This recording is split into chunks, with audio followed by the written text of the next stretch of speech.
Good morning everyone. Happy Monday. It's Vera again. ඉතින් ඇත්තටම මගේ page එකට ටිකක් තව අලුතෙන් followers ලා එකතු වෙලා ඉන්නවා.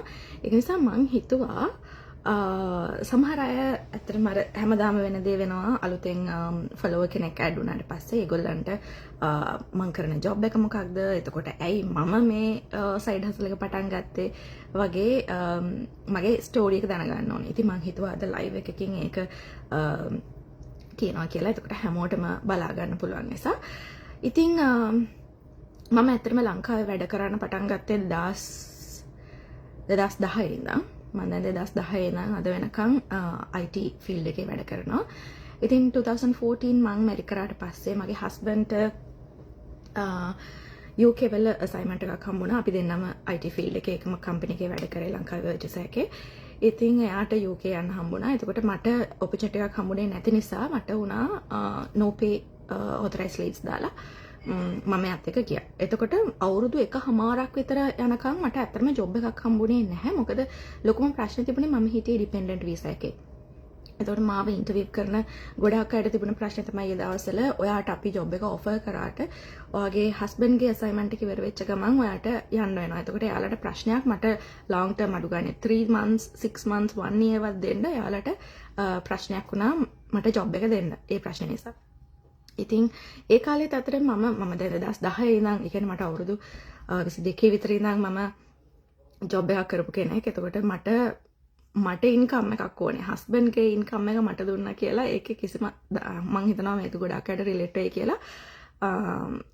ඕනම ලේඩි කෙනෙක් එයාලා අපි රස්සාවක් කරලා හම්බ කරලා අපේ දේවල් කරගන්න පුරුදු වුණාට පස්සේ අපිට හස්බන්ඩ් එයාගේ මුළු සැලරි එකම ගෙනලා දුන්නත් සමහරක් විට ඒක ටිකක් අමාරුයි ඒකට හිත හදාගන්න. ඒ කියන්නේ ඒක අපි earn කරේ නෑ. මේක මෙයා මහන්සිලා earn කරපු දේ. අනිත් එක ඉන්කම් එකයි. අපිට හැමදේම දැන් මැනේජ් කරගන්න වෙන්නේ මේ එක ඉන්කම් එකෙන්. වගේ දේවල් ගොඩාක් අපේ ඔළුවට එනවා. ඉතින් මටත් ඇත්තටම ඒ කාලේ ඉඳන් ඕන වුණා 2014 15 කාලේ ඉඳන් ඕන වුණා side hustle එකක් කරන්න. ඉතින් මම UK වලදී try කරා ගොඩාක් online space එකේ තියෙන දේවල්. ඒ කිසිම දෙයක් මට legitimate ද කියලා බලා ගන්න තැනට මට එන්න ඕන වෙනකොට මට ඒ දේ කරගන්න මං කතා කරපු මාත් එක්ක කනෙක්ට් වෙලා කතා කරපු කෙනා මට කොයි වෙලාවකවත් සපෝට් කරේ නැහැ. ඒගොල්ලෝ හැම වෙලේම ස්ලිප් වෙලා ගිහිල්ලා ඔයා මේක පටන් ගත්තට පස්සේ ඔයාට තේරෙයි එහෙම කතා තමයි කිව්වේ. ඒ වුණාට මට ඕන උනේ නැහැ. අපි work visa එකක ඉන්නේ. ඒ වගේ වෙලාවක මට ඕන උනේ නැහැ ඇත්තටම ප්‍රශ්නයක් තියෙන දේවල් කරගන්න. එතකොට අපේ වීසා එකට ප්‍රශ්න වෙනවා. අපිට අපහු යන්න වෙන්න පුළුවන් UK වලින්. ඒක නිසා මම කොයි වෙලේකවත් අර රිස්ක් එකක් තියෙන opportunities වලට ගියේ නැහැ. කොච්චර ඒගොල්ලන් ප්‍රොමිස් කරත් quick money අද ඔයා මේක ඉන්වෙස්ට් කරොත් ඉතින් ඔයාට මාස දෙකකින් මේක ත්‍රිබල් වෙලා හම්බ වෙනවා. ගොඩාක් එහෙම තමයි තියෙන්නේ. මම IT professional කෙනෙක් විදිහට දන්නවා online space එකේ ගොඩාක් scams තියෙනවා.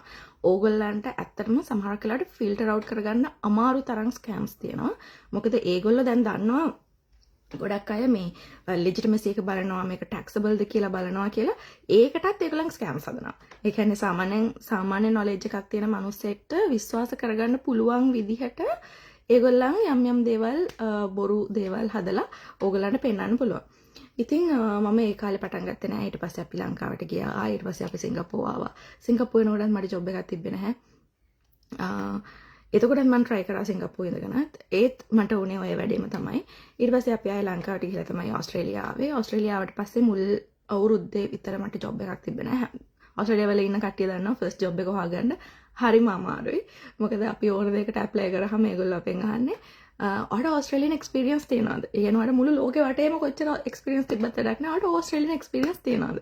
ඔය කතාව තමයි අහන්නේ. ඉතින් ඕස්ට්‍රේලියන් එක්ස්පීරියන්ස් හම්බෙන්න ඕස්ට්‍රේලියාවල ජොබ් එකක් හම්බෙන්න බෑ. ඒකට ගියාම ඔය ප්‍රශ්නය අහුවාම හරි ඒක හරි unfair. කොහොම හරි ජොබ් එකක් හම්බුණා. හැබැයි මගේ ඔළුවේ හැම වෙලෙම වැඩ කරා මට දෙපාරක් තුන් පාරක්ම මගේ ලයිෆ් එකේ මගේ ජොබ් එක මට නවත්තන්න වෙලා මට ඉන්කම් එකක් නැතුව ගිහිල්ලා අපි දෙන්නගේ හස්බන්ඩ් ගේ මගේ ෆැමිලි එකට එක ඉන්කම් එකකින් අපිට සර්වයිව් වෙන්න වෙච්ච වෙලාවල් ගොඩාක් තියෙනවා. ඒක නිසා මම අනිවාර්යෙන්ම මොකක් හරි කරන්න ඕනේ මේකට කියලා. ඉතින් ඕක හිත ඕක කොහොමද මගේ ඔළුවේ තිබ්බා. මං ඕස්ට්‍රේලියාවේ ඇවිල්ලත් ගොඩක් ಜಾති try කරා මේක legitimate ද එහෙම කියලා බලන්න. එතකොට තමයි මට මගේ මෙන්ටර්ගේ වගේම මගේ කෝච්ගේ Facebook ads බලා ගන්න පුළුවන් වුණේ. ඉතින් මම ඒගොල්ලොත් එක්ක කරේත් ඇත්තටම මම අර හැමදාම කරන දේ තමයි මේක legitimate මේක taxable කොහොමද මට ඒක prove කරන්නේ. මොකද අපි ඒ වෙද්දි PR එක ගත්ත විතරයි. ඒ වෙලාවේදී මට ඇත්තටම ඕන උනේ නැහැ PR එක රිවෝක් කරන නිකන් අනම්මනම් දේවල් වලට සම්බන්ධ වෙන්න. සහ මගේ හස්බන්ඩ් හැම වෙලෙම කියන්නේ මේක legitimate ද කියලා බලන්න. ඔයාට හානියක් නැද්ද? ඔයාගෙන් වෙන කාටවත් හානියක් නැද්ද කියලා බලන්න. ඔය ටික fulfill වෙනවා නම් කිසිම ප්‍රශ්නයක් නැහැ. ඔයා ඕන දෙයක් කරන්න කියලා මට හරිම supportive lovable husband කෙනෙක් ඉන්නවා. හරිම grateful ඒකට. ඉතින් එහෙම තමයි ඊට පස්සේ තමයි මම ඇත්තටම මේ බිස්නස් එක පටන් ගත්තේ. බිස්නස් එක පටන් ගත්තට පස්සේ හරිම ලේසි ට්‍රේනින් එකක් තියෙන්නේ. මම ඇත්තටම සර්ප්‍රයිස්ඩ්.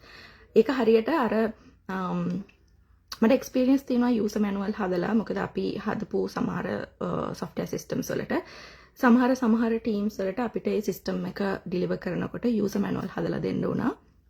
සමහර පොඩි සිස්ටම්ස් වලට. ඉතින් ඒ සිස්ටම්ස් වලට යූසර් මැනුවල් හදනකොට මමත් ඇත්තටම හිතුවේ කියන්නේ මේ සිස්ටම් එක කවදාකවත් ඇහැට දැකලා නැති කෙනෙක්ට කොහොමද මේ යූසර් මැනුවල් එක හදන්නේ කියන එකේ ඉඳන් අර සම්පූර්ණ ස්ක්‍රීන්ෂොට්ස් දාලා එහෙම තමයි හදන්නේ. ඉතින් මම මේ ට්‍රේනින් එක ෆලෝ කරනකොට මට තේරුණේ ඇත්තටම මම ආවේ IT බෑග්ග්‍රවුන්ඩ් එකකින්. මේක තියෙන්නේ මාකටිංగ్ රිලේටඩ් දේවල්. මට මාකටිං ගැන කිසිම දැනුමක් නැහැ. මම මේ දේවල් කවදාකවත් ඉගෙනගෙන නැහැ. ඒත් මම සිස්ටම් එක ට්‍රස්ට් කරලා මගේ මෙන්ටර්ගේ මගේ කෝච්ගේ ඇඩ්වයිසර්ස් ට්‍රස්ට් කරලා තමයි මම බිස්නස් එක පටන් ගත්තේ. ඉතින් ඒ වෙද්දී ඇත්තටම මට මම හරිම සර්ප්‍රයිස්ඩ් ඒ ට්‍රේනින් එකේ ක්වොලිටි එක ගැන. ඒ කියන්නේ කිසිම අපි හිතමු මේ කෙනෙක් ඉන්නවා එයාට සෝෂල් මීඩියා තියා එයාට කිසිම එක්ස්පීරියන්ස් එකක් නැහැ. අඩු ගන්න Facebook එකක්වත් නැහැ. එයාට Facebook page එකක් හදාගන්න තැන ඉඳන් එයාට ඒ ට්‍රේනින් එක කරලා දීලා තියෙනවා. ඉතින් හරිම it's a world class training අතරම. ඉතින් ওই ට්‍රේනින් එක ෆලෝ කරලා ඊට පස්සේ අපේ ටීම් එක ඇතුලේ තියෙනවා ගොඩාක් සපෝටිංగ్ මැටීරියල්ස්, කෝච් ඒ වගේම මෙන්ටර් ඒවා ප්‍රොවයිඩ් කරනවා. අපිට මීටින්ග්ස් තියෙනවා. ඕනම ප්‍රශ්නයක් කතා කරන්න පුළුවන්. හරිම සපෝටිව් කමියුනිටි එකක් ඉන්නේ අපේ බිස්නස් එකේ. ඉතින් මේ දේවල් එක තමයි මම මගේ බිස්නස් එක ඩෙවලොප් කරගෙන ආවේ. සහ මම ඇත්තටම හරිම සතුටුයි මම අද වෙද්දී හොඳ ඩිසිෂන් එකක් අරන් තිනවා කියලා. මොකද මගේ ටයිම් මනි එෆර්ට් මම මේ දෙයට ඉන්වෙස්ට් කරපු දවසේ ඉඳන් මට මගේ ප්‍රෝග්‍රස් එකක් තමයි මට හැම වෙලෙම දැනුනේ. ඒ කියන්නේ මගේ ෆයිනෑන්ෂල් පැත්තෙන් වගේම පර්සනල් ග්‍රෝත් එකත් හරිම වැඩි. ඒ කියන්නේ මම මෙහෙම ලයිව් එකක් ඇවිල්ලා කතා කරන්න හිටපු කෙනෙක් නෙවෙයි. මම බිස්නස් එක පටන් ගන්නකොට මගේ මෙන්ටර්ට මම කිව්වෙත් මම ෆේස්ලස් මාකටිං කරන්නම්. මට يعني මම Facebook එකක් තිබ්බට මම එච්චර ඇක්ටිව් කෙනෙක් නෙමෙයි සෝෂල් මීඩියා වල. මම ප්‍රොෆයිල් පික්චර් එකක් මාරු කරන්නේත් අවුරුද්දකට සැරයක් අවුරුදු දෙකකට සැරයක් එහෙම. ඉතින් කිසිම විදිහකින් මම ඇක්ටිව් නෑ. මම කමෙන්ට් කරන්නේ නැහැ. කට්ටියගේ පෝස්ට් වලට මම ලයික් එකක් දැම්මොත් විතරයි. එහෙම කෙනෙක් මම.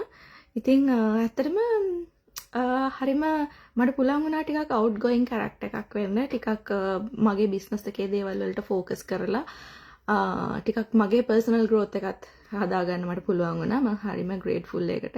මේ බිස්නස් කමියුනිටි එකේ ඉන්න ගොඩාක් ලේඩීස්ලා ගොඩාක් ජෙන්ට්ස්ලා ඒගොල්ලන්ගේ පර්සනල් ස්ටෝරීස් අහලා ඒගොල්ලන්ගේ growth එක දැකලා ඒගොල්ලන් කොහොමද ඒගොල්ලන්ගේ business එක හදාගත්ත කියලා බලලා ඒ වගේ examples අරගෙන තමයි මම මගේ journey එක හදාගත්තේ.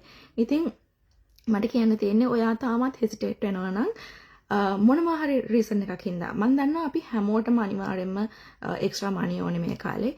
අපිට අපේ 9 to 5 job එක නැත්නම් ඔයාලට මොකක් හරි business එකක් තියෙනවා නම් ඒ business එකටත් අමතරව අපිට තව side hustle එකක් අනිවාර්යෙන්ම ඕනේ.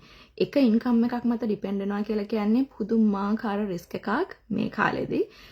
අපි හැමෝම දන්නවා ඒයි කියලා jobs නැති වෙනවා, restructures, layoffs මේ ඕනම දෙයකට අහු වෙලා මේ එක ෂණිකයෙන් ඔයාගේ job එක නැති වෙන්න පුළුවන්.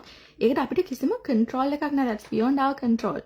ඒක නිසා අපිට බබාලගේ ෆියුචර් එක ඊට පස්සේ අපිට as a person තියෙන ෆියුචර් goals අපේ dreams මේවා achieve කරගන්න එක income එකකින් නම් කොහොමද බෑ. මොකද අපිට mortgage තියෙනවා, vehicle loans තියෙනවා, තව අරවා මේවා loans ලංකාවේ ඉන්න කට්ටියට support කරන්න ඕනේ අපේ අම්මලා තාත්තලාට. ඒ හැම දෙයක්ම එක income එකකින් නැත්තම් දෙන්නගේම ඉන්කම් තිබුණත් හරිම අමාරුයි.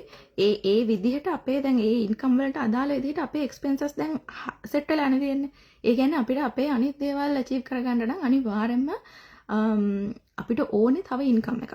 ඉතින් ඒ ඉන්කම් එක හදාගන්නකොට අනිවාර්යෙන්ම අපි බලන්න ඕන දේ තමයි මේක ලෙජිටිමේට්ද, මේක ටැක්සබල්ද, මේක සස්ටේනබල්ද. මේ බිස්නස් එක කොච්චර කාලයක් තිස්සේ මිනිස්සු කරගෙන එනවද? ඒගොල්ලන්ගේ සක්සස් ස්ටෝරීස් බලන්න පුළුවන්, ටෙස්ටිමෝනියල්ස්. ඒ හැම දෙයක්ම බලලා හොඳ ඩිසිෂන් එකක් ගන්න. ඉතින් ඔයත් මොකක් හරි රීසන් එකක් නිසා හෙසිටේට් වෙනවා නම් හිතන්න මං වගේ ෆේස්ලස් මාකටිං කරන්න ඕනේ. මං එච්චර ඇක්ටිව් කෙනෙක් නෙමෙයි. මං හරි ලැජ්ජාශීලී කෙනෙක්. එතකොට මට බෑ කෙනෙක් ඉස්සරහට ඇවිල්ලා මෙහෙම කතා කරන්න. නැත්තම් ගොඩාක් ප්‍රශ්න තියෙන්න පුළුවන්. එක එකනට එක එක විදිහේ ස්ටෝරීස් නේ තියෙන්නේ, එක එක පර්සනැලිටිස්. ඉතින් ඔයා ඉස්සෙල්ලාම හිතන්න ඕනේ ඔයා ඇයි තාම හෙසිටේට් කරන්නේ? ඔයාට ෂුවර් එකටම එක්ස්ට්‍රා ඉන්කම් එකක් ඕනේ. හැබැයි ඔයා තාම ඇයි මේක පටන් ගන්නෙ නැතුව හෙසිටේට් කරන්නේ කියලා චුට්ටක් හිතලා බලලා ඒ රීසන් එක මාත් එක්ක කතා කරන්න. මට මෙන්ට විදිහට පුළුවන් ඔයාව ගයිඩ් කරන්න. මොකද සමහරක් විට ඔයා දැන් මේ හෙසිටේට් වෙන රීසන් එක මගේ ජර්නි එකේ මට මුලින් තිබ්බ එකක් වෙන්න පුළුවන්. ඉතින් ඒක මම ඕවර්කම් කරලා ඉන්නේ අද, ඕවර්කම් කරලා නම් ඉන්නේ අද. මට අනිවාර්යයෙන්ම පුළුවන් වාට ඒක තුරු ගයිඩ් කරන්න. ඒක මමත් තාම ඕවර්කම් කරන ගමන් නම් ඉන්නේ. මට පුළුවන් මම කොහොමද ඒක පටන් ගත්තේ, සහ නැත්නම් අපි දෙන්නටම ගිහිල්ලා අපේ කෝච්ගෙන් ඇඩ්වයිස් එකක් ගන්න පුළුවන්. ඒ වගේ අපිට ගොඩාක් જાති කරන්න පුළුවන්. හැබැයි ඒකට ඔයා ෆස්ට් ස්ටෙප් එක ගන්න ඕනේ. අනිවාර්යයෙන්ම ඔයා මේ බිස්නස් එක ස්ටාර්ට් කරන්න ෆස්ට් ස්ටෙප් එක අරගෙන මාත් එක්ක කතා කරන්න. මට පුළුවන් ඔයාව ගයිඩ් කරන්න. ඔයා බිස්නස් එක පටන් ගත්තා කියලා කොයි වෙලාවකත් ඔත් තනියෙන් මේ ජර්නි එක යන්නේ. හැම වෙලෙම මම මෙන්ට විදිහට වගේ පිටිපස්සෙන් ඉන්නවා. මගේ කෝච්, අපේ කෝච් ඉන්නවා. ඉතින් ජර්නි ඔයා කවදා හරි මේ බිස්නස් එක කවදා හරි නවත්තනවා කියලා හිතමු තව අවුරුදු 15කින් විතර. ඒ තාක්කල් ඔයාගේ පිටිපස්සෙන් ඔයාගේ මෙන්ට සහ කෝච් ඉන්නවා. අනිවාර්යයෙන්ම හැම වෙලෙම ඕනම දෙයකට. ඉතින් ඒක තමයි අද මට ෂෙයා කරගන්න ඕනුනේ. එහෙනම් මම ආයෙත් එන්න ඔයගලන් වැඩියෙන් අහන්න තවත් එක ප්‍රශ්නයක් එක්ක. See you.